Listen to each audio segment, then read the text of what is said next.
부활주일은 예수님이 부활하셨대. 그래서 우리 예배 드려야 된대.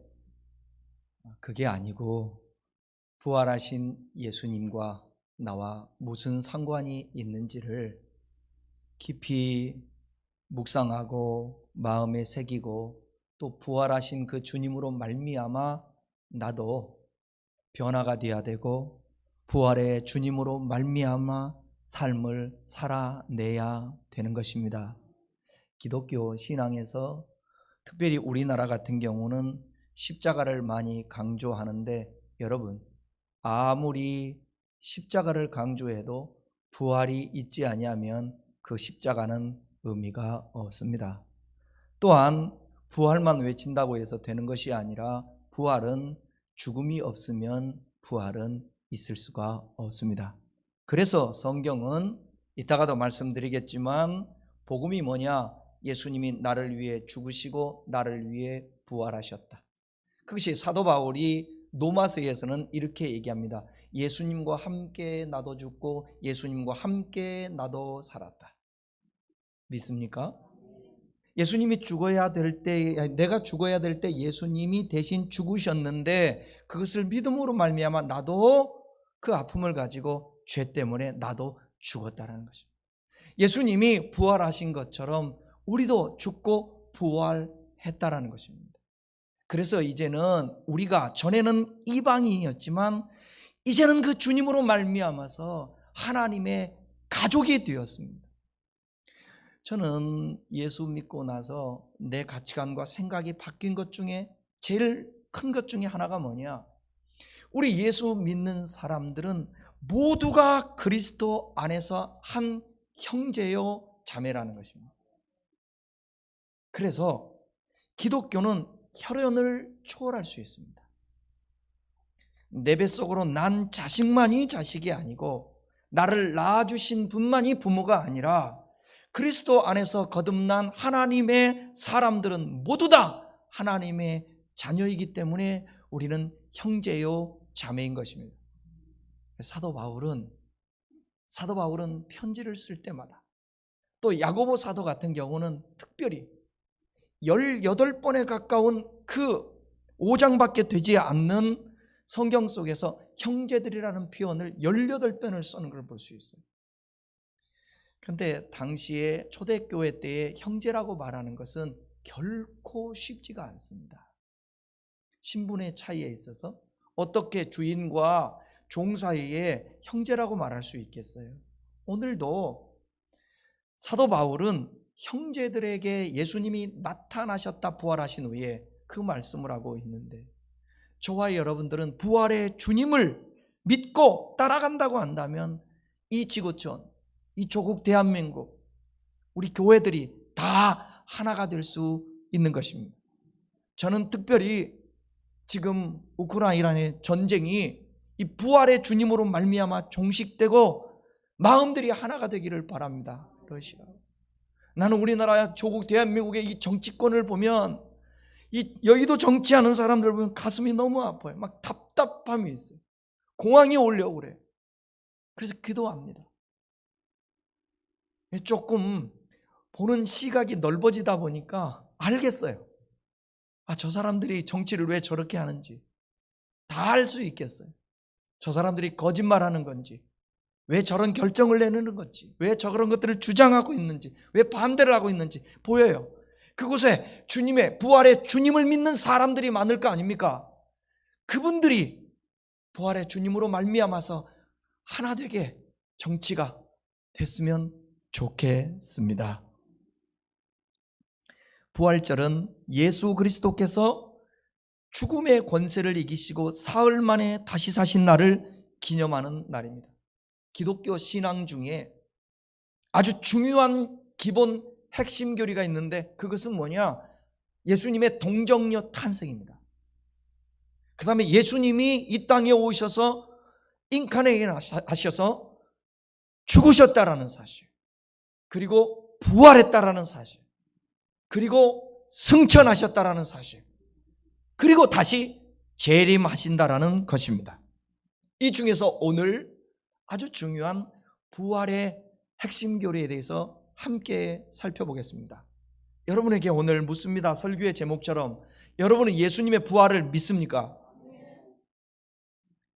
그 믿음이 그냥 막연하게 이성적으로 감정적으로 동의하는 것이 아니라 내 전 존재를 다해서 이 부활을 믿는다면 그 부활을 믿는 사람답게 우리의 신분, 우리의 생각, 우리의 삶이 변하게 되어 있습니다. 저는 기도하면서 그 생각이 들더라고요. 이 부활의 아침에 설교를 듣는 모든 사람들이 이 예수님의 새창조 부활의 역사로 말미암아서 우울증이 떠나가기를 바라고, 불안함이 떠나가기를 바라고, 피해의식이 떠나가기를 바라고, 공황이 떠나가기를 바라고, 이 안에 있는 상처들이, 짓눌려 있는 모든 것들이, 나를 짓누르고 있는 그 돌의 무덤이 열려지고 부활하는 역사가 있었으면 좋겠습니다. 예수님의 부활을 믿고 받아들이는 사람에게는 특별히 이 죽음과 사망의 권세를 산산이 부셔뜨린 존재가 됐다라는 사실을 여러분 믿어줘야 합니다. 죽음은 더 이상 우리를 주장하지 못하고 우리를 힘들게 하지 못합니다. 죽음은 그리스도 예수의 부활 앞에서 정복되었고 그 힘을 잃어버리게 되었습니다. 진짜 부활의 주님을 저와 여러분이 믿는다면 이 땅에 태어나서 살다가 많은 사람들과 이별하며 죽는 것이 슬플 수도 있고 두려울 수도 있습니다. 그러나 그 죽음이라는 것에 두려움에 사로잡혀 늘 언제나 건강염려증을 가지고 오래오래 살려고 하나님은 뒷전이고 늘 내 육체의 소욕을 따라 정욕을 따라 목숨 하나 지키려고 하는 그런 마음들이 부활의 주님이 내 안에 있고 나도 부활할 것을 믿는다고 한다면 초월하고 이겨낼 수 있는 것입니다. 여러분, 죽음이라는 것을 묵상하고 이 죽음에 대해서 이기지 못하면, 이 죽음에 대해서 여러분들의 생각이 바뀌지 아니하면 우리의 주어진 삶의 행복이란 있을 수가 없습니다. 평안이란 있을 수가 없습니다. 모든 삶이 죽음과 결부되어 있기 때문에 그렇습니다. 여러분, 죽어도 살겠고 무릇 살아서 믿는 자는 영원히 죽지 아니하리라. 생명이 있는 그 믿음이 오늘 말씀을 들으면서 여러분들에게 생기기를 축복합니다. 예수 그리스도의 부활은 그를 믿는 자에게 부활을 약속했습니다. 요한복음 14장 19절을 함께 읽어보겠습니다. 내가 너희를 고아와 같이 버려두지 아니하고 너희에게로 오리라. 조금 있으면 세상은 다시 나를 보지 못할 것이로되 너희는 나를 보리니 이는 내가 살아있고 너희도 살아있겠습니다. 예수님이 죽으시기 전에 제자들에게 하신 말씀이에요. 예수님은 부활하심으로 살아있고요, 그 주님을 믿는 우리도 살리신다라는 것입니다. 예수님의 죽음의 권세를 이기신 것처럼 우리도 죽음의 권세를 이기게 될 것이라는 거죠. 우리는 죽게 되지만 주님이 재림하실 때에 다시 죽은 육체가 예수님께서 부활하셨을 때처럼 우리도 신령한 몸으로 살아나게 되는 것입니다. 그렇기 때문에 왜 태어날 때부터 나는 장애인으로 살아야 되며, 왜 하나님은 공평하지 않게, 왜 나는 이렇게 신체가 이렇게 태어났으며, 나는 얼굴이 왜 이렇게 못났으며, 나는 왜 가난한 삶을 살아야 되는지. 그런데 여러분, 부활을 이해하고 있으며 하나님의 시간 개념을 가지고 있는 사람들에게는 이 모든 것들이 나의 약점이 되는 것이 아닙니다. 받아들일 수 있게 되는 것입니다. 그것을 은혜로 여길 수 있게 되는 것입니다.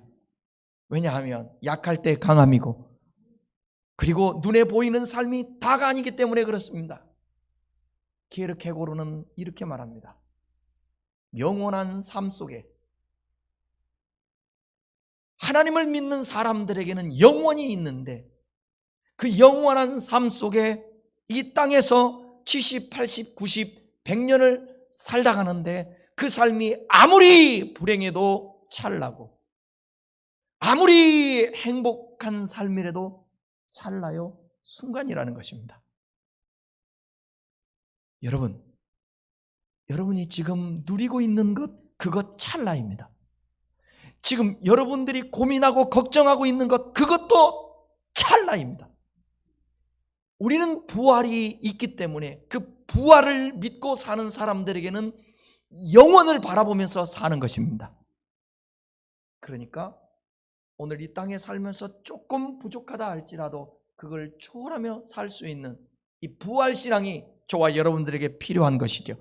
다시 살아난 부활의 몸은 주님과 함께 영원한 삶을 누릴 것입니다. 그러잖아요. 우리가 무덤이 열리고 모든 사람들이 부활하게 된다는데 부활의 역사는 여러분 옛날에는 우리 한국교회도 그랬어요. 매장 문화였었는데 사람이 죽으면 화장을 하게 되잖아요. 요즘은 화장하는 사람들이 너무 많아서 요즘은 3일장 하는 것은 기적입니다. 다 4일장.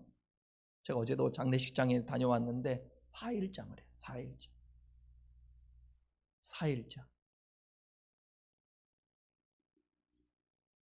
사람이 죽어서 묻히거나 화장을 하거나 여러분 200년 300년 전에 땅에 묻힌 사람들 흔적 없습니다. 무덤도 없습니다. 그러니까 화장이나 똑같은 거지. 하나님의 그 초자연적인 역사 속에서 모든 사람들이 이 땅에 땅이죠. 다 땅이죠. 우리의 몸이 가루가 되어도 땅이지 않습니까? 이 속에서 신령하게 부활하게 되는데 어떻게 부활한 몸이 될까? 우리가 상상할 수 있는 것은 예수님이 죽으셨다가 부활하셨어요. 그죠? 그래서 공간을 초월합니다. 근데 보이기는 합니다. 만질 수는 없습니다. 그래서 저와 여러분들이 신령하게 부활될 때에는 어쨌든 너는 잘생겼고 너는 못났고 그게 아니라 똑같이 아름답고 영화로울 것입니다. 그 부활의 몸이 저와 여러분들에게 주어진다라는 것입니다. 이 부활에 대한 믿음은 이 세상에서의 삶을 더욱 강하고 담대하게 할 것입니다. 이것이 바로 기독교의 복음입니다. 죽음을 초월할 수 있다는 게 얼마나 축복이에요. 세계 제2차 대전이 종전되기 얼마 전인 1945년 4월 8일 그날은 부활 주일이었습니다. 당시 종전이 얼마 남지 않았음을 인지하고 있던 히틀러는 전쟁이 끝나기 전 자기의 정적들을 죽이기로 작정하고 많은 사람에게 사형을 집행하고 있었습니다. 그렇게 작정한 대상자들 가운데 신학자이며 목회자인 보네퍼 목사님이 계셨습니다. 히틀러 정권에 대항해서 보네퍼 목사님은 외치고 그리고 예수 그리스도의 희망을 외치다가 그는 옥중살이를 하게 되었습니다. 그리고 그는 사형언도를 받게 되었습니다. 그 부활주일 아침 보네퍼 목사가 감방 동료들과 함께 부활절 예배를 드리고 있을 때 감방 문이 열렸습니다. 그리고 군인들이 들어와 보네퍼 목사님을 일으켜 세웠습니다. 마지막 시간이 된 것입니다. 그렇게 군인들에 의해 끌려나가는 보네퍼 목사님을 보면서 함께 수감되어 있던 영국의 군인들이 비통한 목소리로 이렇게 인사를 합니다. 목사님, 이제 마지막이군요. 안녕히 가십시오. 사형장에 끌려가는 보네퍼 목사님을 향해서 던진 안타까운 말이었습니다. 그런데 그런 그들의 인사에 보네퍼 목사님은 오히려 미소를 띄우며 이렇게 말했습니다. 아닙니다, 형제들. 지금은 마지막이 아니라 새로운 시작입니다. 지금이 마지막이 아니라 새로운 시작이라는 보네퍼 목사님이 그 한 말의 뜻이 무엇이겠습니까? 그 뜻은 자신이 이 땅에서 죽음을 맞는 시간이 자신의 영원한 생명이 시작되는 시간이라는 뜻입니다. 그래서 눈앞에 다가오는 죽음 앞에서도 보네퍼 목사님은 공포와 비통함 대신 평안과 소망을 가졌던 것입니다.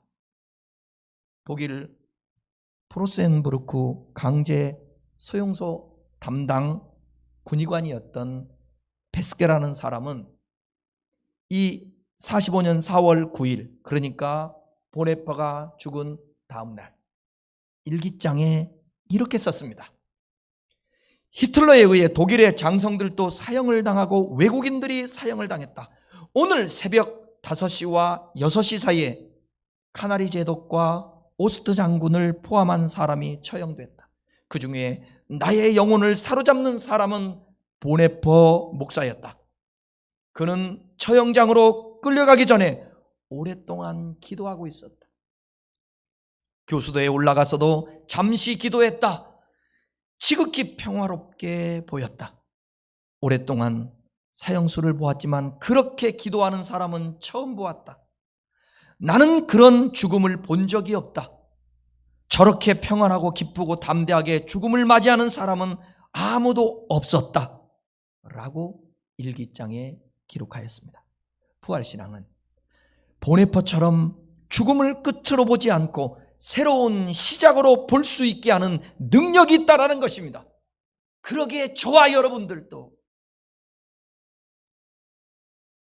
죽어도 사는 부활이 있기에 너무 죽음에 두려워하지 말고 살아가면서 세상과 타협하며 불의하며 그렇게 살지 말고 하나님의 뜻을 좇자. 그것이 죽음이라 할지라도 선택할 수 있는 저와 여러분들 됐으면 좋겠습니다. 오늘 본문에서 사도 바울은 고린도 교회를 향하여 내가 너희에게 복음을 전하였다고 하면서 내가 전한 복음이 바로 뭐냐? 부활의 복음이라고 말합니다.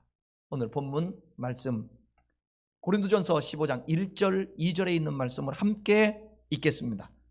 형제들아, 내가 너희에게 전한 복음을 너희에게 알게 하노니 이는 너희가 받은 것이요 또 그 가운데 선 것이라. 너희가 만일 내가 전한 그 말을 굳게 지키고 헛되이 믿지 아니하면 그로 말미암아 구원을 받으리라. 여기 내가 너희에게 전한 복음 3, 4절에서는 뭐라고 말하면 그리스도의 죽음, 그 다음에 장사 지낸 바 되심, 그 다음에 부활하심, 이것으로 요약할 수 있습니다. 이 복음을 끝까지 굳게 믿고 지킬 수 있기를 바라고, 그래서 모두가 구원에 이를 수 있기를 사도 바울은 원했던 것입니다. 오늘 이 말씀을 듣는 저와 여러분들에게도 우리의 믿음의 선조인 사도 바울은 원하고 있을 것입니다. 먼저 생각할 것은 예수님의 죽으심과 부활은 그냥 갑자기 어느 때 만들어낸 것이 아니라 성경대로 이루어진 사실입니다. 3절 4절을 읽겠습니다. 내가 받은 것을 먼저 너희에게 전하노니 이는 성경대로 그리스도께서 우리 죄를 위하여 죽으시고 장사한 바 되셨다가 성경대로 사흘 만에 다시 살아나사. 여기 3절과 4절에 보면 그리스도의 죽으심과 부활하심을 말씀하시면서 성경대로라는 이 말을 2번이나 사용하고 있습니다. 여기 보시면 바울은 죽음과 부활의 주체가 누구라고 말하고 있어요? 성경을 보면서 얘기하세요. 죽음과 부활의 주체가 누구라고 기록하고 있어요? 틀렸어요. 다시 보세요. 죽음과 부활의 주체를 뭐라고 기록하고 있냐고요, 성경에. 다시 읽어봅시다. 3절 4절. 내가 받은 것을 먼저 너희에게 전하노니 이는 성경대로 누구예요? 그리스도라고 말하고 있습니다. 아, 예수님이죠. 예수님 당연히. 왜 바울은 예수로 말하지 않고 그리스도라고 밝히고 있을까? 그것은 역사적인 예수와 구원자 그리스도가 동일 인물임을 강조하기 위한 의도에서 비롯됐는데, 초대교회의 가장 위대한 선포는 뭐냐면 예수님이 그리스도라는 거예요. 그리스도가 뭐냐? 메시아.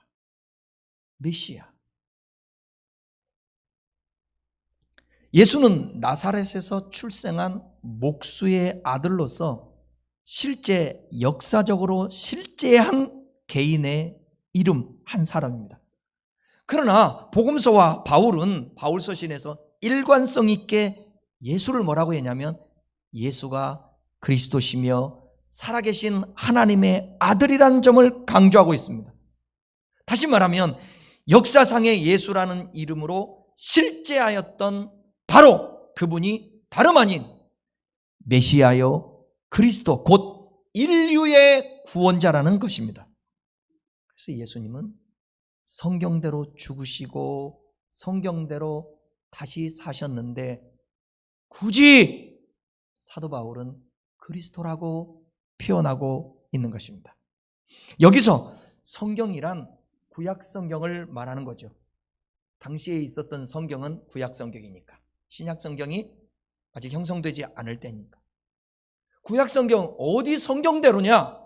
이사야서 53장 3절에서는 이사야 선지자가 예수님의 십자가 고난을 이렇게 예언했습니다.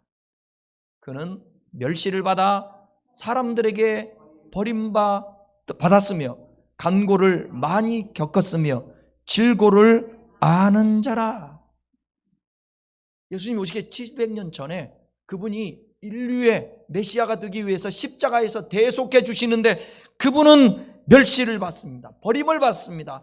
간고를 겪었습니다. 질고를 그래서 아는 분이십니다. 이사야서 53장 8절 12절에서는 그는 곤욕과 신문을 당하였고 끌려갔고 그가 많은 사람들의 죄를 담당하여 범죄자를 위하여서 기도하였다고 말하고 있습니다. 또한 예수님은 요나가 물고기 뱃속에서 3일간 있다가 나온 것이 자신의 부활을 의미한다고 말씀했습니다. 제자들이 표적을 보여주십시오 말씀했더니 예수님 뭐라고 그러죠? 내가 너희에게 보여줄 표적은 요나의 표적이다. 그 요나의 표적이 뭐예요? 요나가 3일 동안 음부에 있었다. 예수님의 죽으셨다가 살아나는 것을 상징하고 있는 것입니다. 사도 바울이 성경대로란 말을 사용한 것은 예수님의 십자가와 부활이 결코 하루아침에 갑자기 이루어진 것이 아니라 하나님의 오랜 계획과 섭리 속에서 이루어진 것임을 보여주는 것입니다. 하나님은 인간의 죄와 사망에서 구원할 구세주를 보내주시기로 약속하셨고 그 약속대로 주님이 이 땅에 오신 것입니다. 그 주님은 우리를 대신해 십자가에 고통당하시고 부활하심으로 우리의 구세주가 되셨습니다. 그분은 부활 승천하셔서 다시 오실 것입니다. 그렇다면 저는 하나님의 말씀을 믿습니다. 신약 성경에 기록된 하나님 말씀 믿습니다. 반드시 이 땅에 오신다라는 거예요. 그러면 예수님의 재림이 있다라는, 언제인지는 모르지만 그 재림의 날에 우리가 죽어도 사는 부활의 역사가 있다라는 거예요. 그러나 믿지 않는 사람들은 심판을 위해서 부활하는 것입니다. 여기 있는 한 사람도,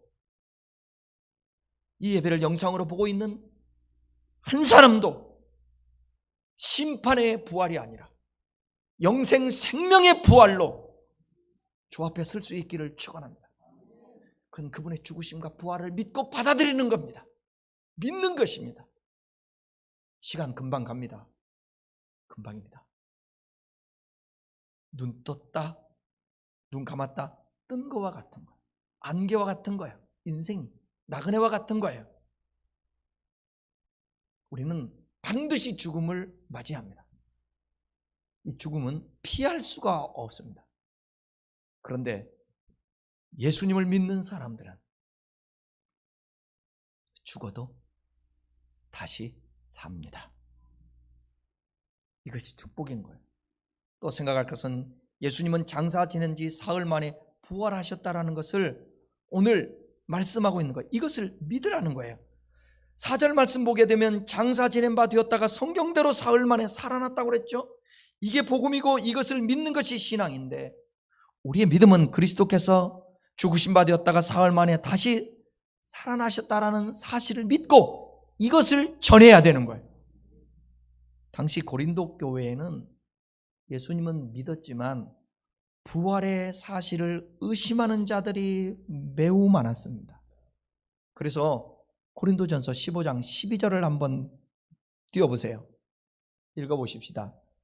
그리스도께서 죽은 자 가운데서 다시 살아나셨다 전파되었거늘 너희 중에서 어떤 사람은 어찌하여 죽은 자 가운데서 부활이 없다 하느냐. 고린도 교인들은 부활 자체를 의심할 뿐만 아니라 부활하는 몸이 어떤 것인지에 대해서도 의구심을 갖고 있었다는 것입니다. 왜냐하면 그 당시는 고린도가 아덴 근처에 있었는데, 아덴에는 철학자들이 참 많이 있었고 철학을 많이 논했던 그런 곳인데,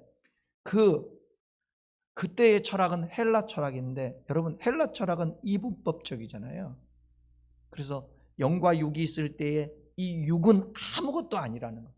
그런 육체가, 썩어질 육체가 무슨 다시 부활해서 의미가 있겠는가, 그런 헬라 철학의 사상들이 뿌리 내리고 있었기 때문에 그 영향이 고린도 교회에도 있었다라는 거예요. 그런데 예수님은 믿는데, 나를 위해 죽으셨다는 것은 믿는데, 우리도 부활한다? 예수님처럼? 그거는 잘 믿지를 않은 것이에요. 그런 의심 속에서 부활은 사실이 아니고 그저 꾸며낸 이야기가 아닌가 생각하는 사람들도 생겨났습니다. 그들을 향해 사도 바울은 예수님의 부활의 목격자들을 여러 명 열거하면서 예수님의 부활이 만들어낸 이야기가 아니라 역사 속에서 실제로 일어난 사건임을 확증했습니다. 여러분, 부활 사건은 만들어낸 얘기가 아니라 실제 사건인 것을 믿습니까? 그 얘기를 한번 해보시겠습니다. 고린도전서 15장 5절부터 8절까지입니다. 예수님의 부활을 목격한 자들을 기록하고 있습니다. 사도 바울이 게바에게 보이시고, 게바는 누구를 얘기하는 거예요? 베드로에게 보이시고 후에 12 제자에게와 그 후에 500여 형제에게 일시에 보이셨나니 그 중에 지금까지 대다수는 살아있고 어떤 사람은 잠들었으며, 그 후에 야고보에게 보이셨으며 그 후에 모든 사도에게와 맨 나중에 만삭되지 못한 자 같은 내게도 보이셨습니다. 내게라는 건 누구를 말하는 거예요? 바울을 얘기하는 것입니다. 게바 즉 아까 베드로에게 나타났다고 그랬죠. 제자들 500여 형제 일시에 보였어요. 그 중에서 지금까지 사도 바울이 이 편지를 쓰는 이 시간까지 살아있는 자들도 있었다라는 것입니다. 야고보에게도, 그리고 자신에게까지 부활하신 주님이 나타났다라고 증거하고 있는 것입니다. 여러분, 예수님의 부활은 절대로 꾸며낸 이야기가 아니고 조작된 이야기도 아닙니다. 부활의 사건은 역사 속에서 실제로 일어났는데, 만약에 예수 그리스도의 부활이 제자들이 꾸며낸 이야기라고 한다면 이 거짓에 기초해서 세워진 기독교라면 어떻게 2000년의 역사 속에 이렇게 확장되고 전파되고 저와 여러분까지 복음이 증거됐겠습니까? 그리고 믿어지겠습니까? 거짓은 한두 번은 통할 수 있지만 오래가지는 못합니다. 예수님의 부활은 분명한 역사적 사실입니다. 20세기 후반에 부활이 거짓이라는 것을 꼭 밝혀내려고 결심한 사람이 있었습니다. 영국의 저널리스트인데 프랭크 모리슨이라는 사람입니다. 그는 3년간의 철저한 조사 끝에 자기 의도와 달리 부활을 입증하는 책을 쓰게 되었습니다. 예수님은 부활하지 않았다고 거짓이라고 밝혀내려다가 오히려 책을 썼는데 부활을 입증하는 책을 썼어요. 그는 예수님의 일생의 마지막 7일을 철저하게 연구하고 자료들을 찾아보면서 나중에 결론이 부활했다라는 거예요, 예수님이. 그리고 책 이름이 뭐냐? 누가 돌을 옮겼는가? 이 책을 썼습니다. 그는 부활이야말로 인류 역사상 가장 위대하고 확실한 역사적 사건이라는 결론을 내렸습니다. 결국 그는 부활 때문에 그리스도인이 되었습니다. 모리슨이 찾아낸 증거가 이겁니다. 자기는 부활을 믿을 수밖에 없었던 게 첫 번째 뭐냐? 안식일을 유대인들은 여러분 생명처럼 여기잖아요. 근데 그 안식일을 지켰던 유대인들이 부활의 날을 주일로 지켜요. 이게 부활의 증거라는 거예요. 그리고 교회가 생겨났는데 뭐냐? 부활 때문에 교회가 생겨났다는 거예요. 또 뭐냐? 로마 황제가 기독교인들을 박해하는데 10대 박해라고 하죠. 엄청난 박해를 하는데 그 박해, 핍박 속에서도 교회가 살아남고 교회가 오히려 부흥됐다는 거예요. 예수님의 무덤이 빈 무덤인 것은 예수님의 시신을 누군가 도둑질해 갔다고 그런 설이 있었습니다. 연구해 보니까 군병들이 지키고 있었는데 예수님이 시체를 도난당했다? 누가 가져갔다? 그게 거짓말이라는 거죠. 여러분, 로마 군인들이 만약에 그 무덤을 지키고 있다가 누군가가 도둑질해 가지고 시체를 잃어버렸다고 생각해 보십시오. 그건 목숨이 날아가는 거예요. 그 짓을 누가 하냐고요. 또 예수님 부활에 대해 증인들이 제자들 뿐만 아니라 오늘 함께 읽은 6절에 보게 되면 동시에 몇 명이요? 500명이 보게 되었다라는 거예요. 그 500명이 다 입을 맞출 수는 없잖아요. 우리 합의하자. 거짓말을 한번 해보자. 아니라는 거예요. 그리고 더 중요한 건 뭐냐? 예수님을 믿다가 제자들이 순교까지 했는데 누가 거짓말을 지어내요? 전하면서 여러분 죽겠습니까? 안 그래요? 거짓말을 자기네들이 지어내서 그 거짓말을 위해서 생명 바쳐 죽겠습니까? 모리스는 부활을 부정하려다 부활을 믿게 되었습니다. 혹시 여러분 중에 부활이 믿어지지 않는다면, 아니 다른 모든 부분들도 믿어지지 않는다면 그 부분을 철저히 연구하고 고민하고 씨름하십시오. 하나님이 가르쳐 줄 거예요. 왜냐하면 그 하나님은 진리의 하나님이시니까. 묻고 따지고 계속해서 집착하며 하나님 알게 해주세요. 나 의심이 갑니다. 모르겠습니다. 반드시 참 진리이신 살아계신 하나님은 여러분들에게 계시하시고 알려줄 것입니다. 왜냐하면 저도 그렇게 신앙생활을 하면서 성장하고 자랐기 때문이에요. 제가 설교를 할 때 자꾸 기뻐하라, 감사해라, 기도해라 선포식으로 하는 것보다는 제가 그렇게 하진 이유가, 누가 기뻐하지 않고 싶은 사람이 어디 있어요? 기도하지 않고 싶은 사람이 어디 있고 감사하지 않고 싶은 사람이 어디 있냐고, 안 믿고 싶은 사람이 어디 있냐고. 근데 왜, 어떻게 중요한 거잖아요. 그것을 제가 설교하면서 좀 설명하려고 하는 거예요. 부활의 주님을 만난 사도 바울은 자신의 신앙을 이렇게 고백을 합니다. 부활의 주님을 만난 우리 부활될 사람들은 어떤 신앙을 가져야 될까? 사도 바울은 이렇게 고백합니다. 9절 10절 말씀입니다. 함께 읽겠습니다. 나는 사도 중에 가장 작은 자, 나는 하나님의 교회를 박해하였으므로 사도라 칭함을 받기를 감당하지 못할 자니, 그러나 내가 나 된 것은 하나님의 은혜로 된 것이니 내게 주신 그의 은혜가 헛되지 아니하여 내가 모든 사도보다 더 많이 수고하였으나 내가 한 것이 아니요 오직 나와 함께 하신 하나님의 은혜로다. 할렐루야. 자신은 하나님의 교회를 핍박했고 박해했던 자로서 절대 그런 은혜를 받을 만한 자격이 없는 자라고 말하고 있습니다. 자격이 없는 자에게 아까 우리 은혜스럽게 성도님들 찬양했는데, 자격이 없는 우리들에게 허락해 주신 것을 뭐라고요? 은혜라고 말하는 것입니다. 바울은 오히려 예수 믿는 사람들을 핍박했습니다. 네, 예수님이 바울에게 나타나 뭐라고 얘기합니까? 바울아, 바울아, 어째 네가 나를 핍박하느냐? 내가 언제 예수님을 핍박했습니까?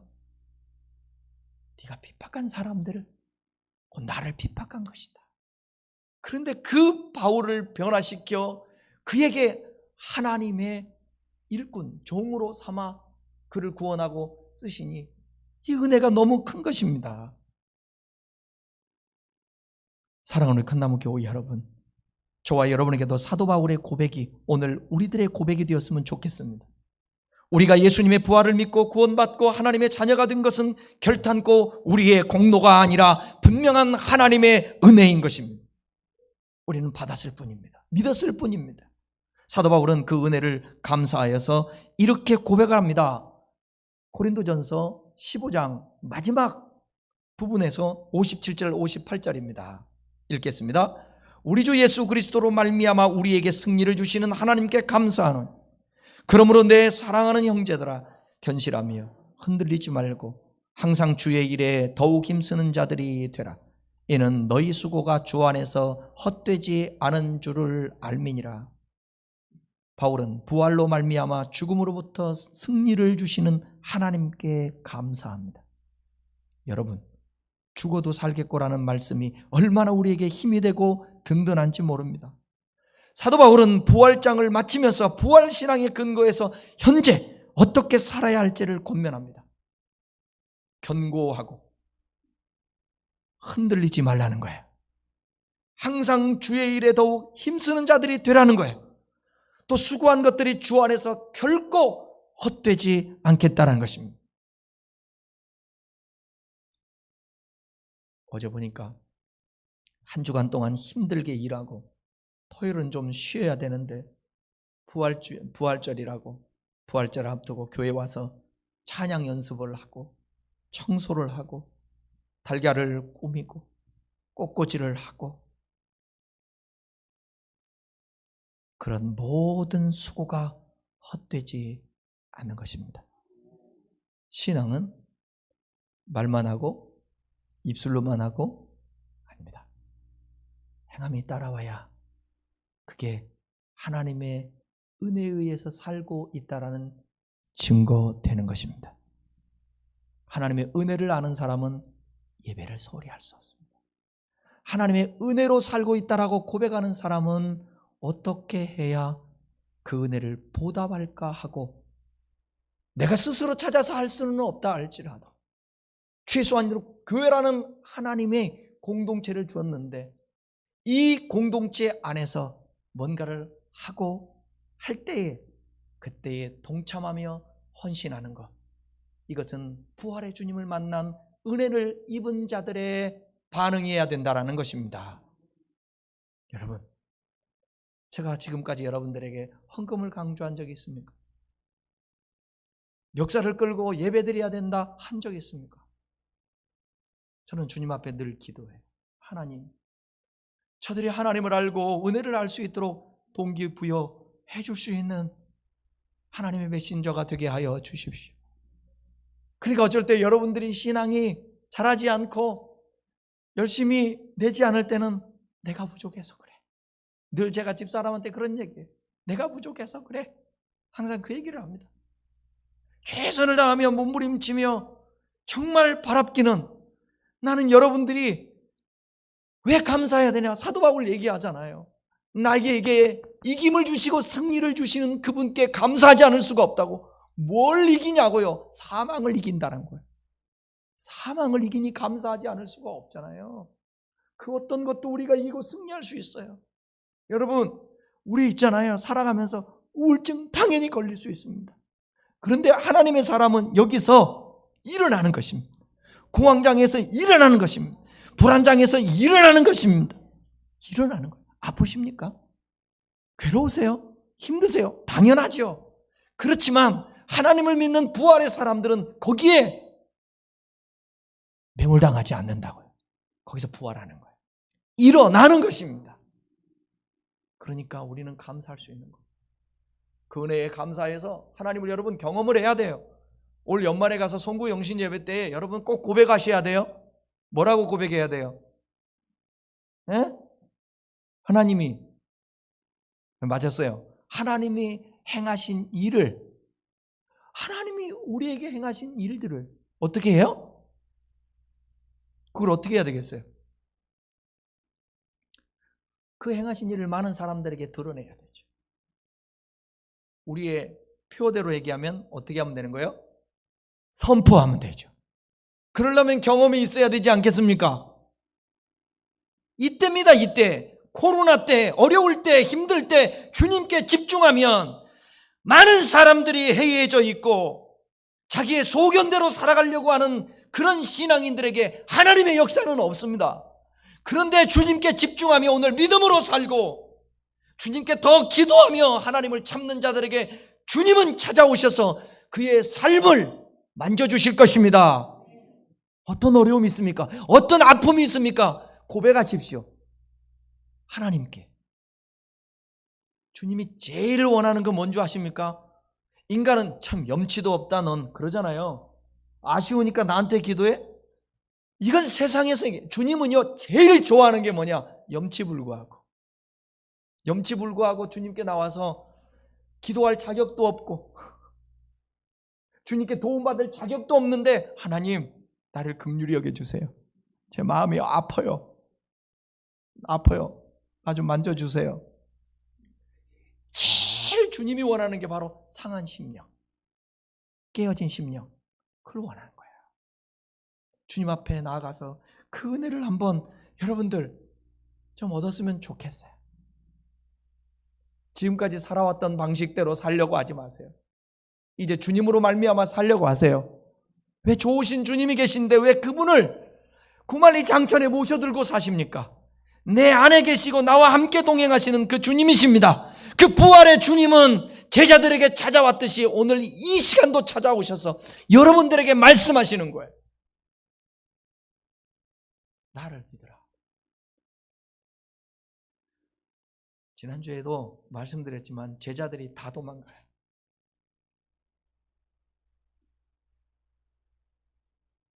예루살렘으로 입성할 때에 호산나 찬양하며 그 난리법석을 떴던 사람도 예수님이 골고다 언덕 십자가를 진다니까 다 도망가요. 수제자에 있던 베드로 예수 3번이나 부인하고 에휴 이제 모르겠다 나 같은 게 무슨 주의 종일이야 하고 갈릴리 바다로 다시 가요. 옛날로 돌아가요. 여러분 그거 아세요? 요한복음의 20장 그 이후에 21장까지 보시면 예수님이 갈릴리 바다에 찾아가시잖아요. 그리고 헛그물질하고 있는 베드로와 동료들에게 깊은 데 그물을 던지라. 그랬더니 몇 마리가 잡혔어요? 153마리가 잡혔어요. 그리고 주님께서 생선을 구워요. 그리고 제자들에게 먹여요. 이분이 주님이십니다.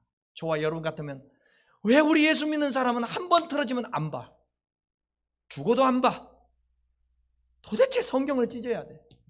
한 번 원수는 영원한 원수야. 성경은 원수를 사랑하라 했는데 한 번 원수는 안 봐. 예수님 보십시오. 그 원수들 부인했던 듯 찾아가요. 이 예수님 앞에 여러분 손 내미시고 다가설 수 있기를 바랍니다. 마지막으로 부활신앙은 우리의 삶의 방식이 달라질 수밖에 없는데 사도 바울은 이렇게 고백해요. 골로새서 3장 1절 2절입니다. 그러므로 너희가 그리스도와 함께 다시 살리심을 받았으면 위의 것을 찾으라. 거기는 그리스도께서 하나님 우편에 앉아 계시느니라. 위의 것을 생각하고 땅의 것을 생각하지 말라. 그리스도의 죽음은 나의 죽음이고 그리스도의 부활 살아계심은 우리의 살아남에 우리가 살림을 받았다면 위의 것을 찾으라는 거예요. 이제는 땅의 것을 생각하지 말라는 것입니다.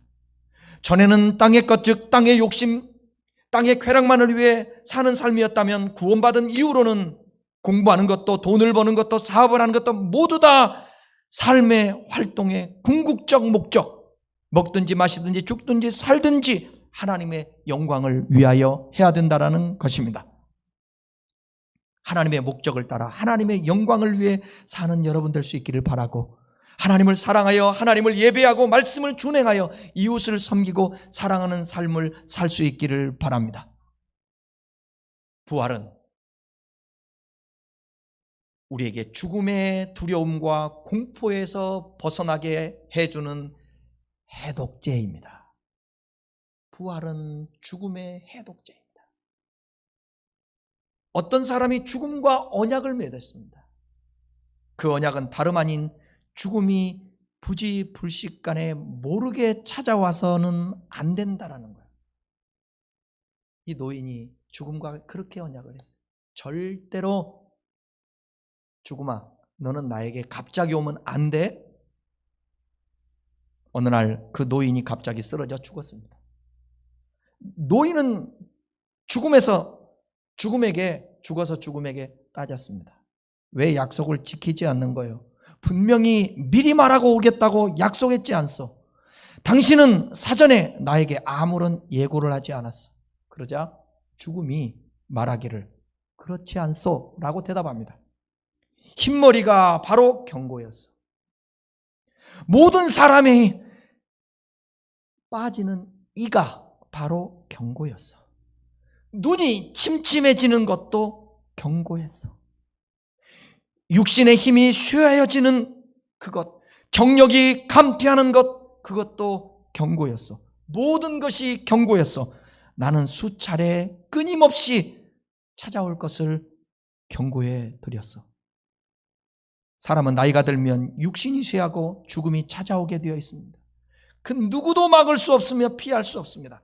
하지만 이러한 죽음을 이기는 것이 있는데 그것이 바로 뭐냐? 부활입니다. 예수님은 부활의 첫 열매가 되셨다고 했습니다. 우리도 주님을 따라서 부활하여 쇠하지 않는 새 생명으로 영생을 얻게 될 것입니다. 부활신앙은 죽음의 순간뿐 아니라 지금 이 순간에도 빛을 발하여 어둠 속에 처한 우리들에게 등대와 같은 역할을 해주는 것입니다. 예컨대 우리가 종종 마주하게 되는 암울한 현실, 슬픔과 고뇌의 상황에서도 부활신앙은 그것에 주저하지 않고 굳건히 나아갈 수 있게 하는 희망의 등불이 되어주는 것입니다. 우리가 예수님의 부활을 믿는다면 우리 자신도 부활할 것을 믿을 수 있을 것입니다. 그렇다고 한다면 육신의 것, 땅의 것, 보이는 것 등에 너무 얽매이지 않고 살았으면 좋겠습니다. 기도하겠습니다.